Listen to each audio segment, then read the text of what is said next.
তো আমি এখন ইন্ডিগো এয়ারলাইন্সে জার্নি করছি। আর আজকে আমার গন্তব্য হচ্ছে কাশ্মীর।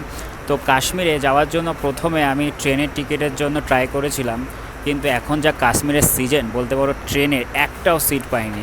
তো তাড়াহুড়া করে প্লেনের টিকিট কেটে নিয়েছি। আর আজকে আমি প্লেনে করে কাশ্মীর যাচ্ছি। আর কলকাতা থেকে যাচ্ছি, আর কলকাতা থেকে তো ডাইরেক্ট কাশ্মীর যাওয়া যায় না। তো কলকাতা থেকে এখন আমি যাচ্ছি দিল্লি, তারপর আবার দিল্লি থেকে যাব হচ্ছে তোমার শ্রীনগর।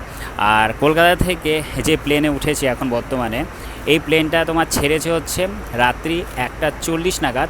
আর আমাদের এই প্লেনটা বলতে পারো ভোরবেলা আজকে 4:10 নাগাদ তোমার দিল্লিতে পৌঁছাবে, তাও আবার টার্মিনাল 2-তে।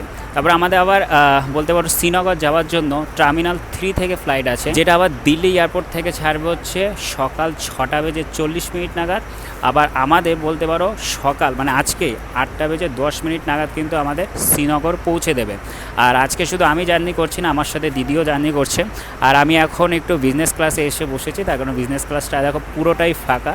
বলতে পারো ইকোনমির টাকা দিয়েছি, কিন্তু জার্নি করছি আমি বিজনেস ক্লাসে। আর আমি তোমাদের দেখাই, দেখো এই হচ্ছে আমাদের প্লেন, এটা হচ্ছে পুরোটাই হচ্ছে তোমার বিজনেস ক্লাস। আর এর পেছনে রয়েছে তোমার ইকোনমি ক্লাস।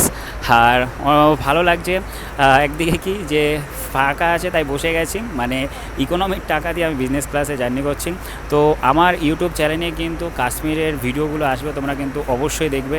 তো ছোট্ট একটা ভিডিও তোমাদের প্লেন থেকে শেয়ার করলাম, ভিডিওটা কেমন লাগলো আমাকে তোমরা অবশ্যই কমেন্ট করে জানাবে।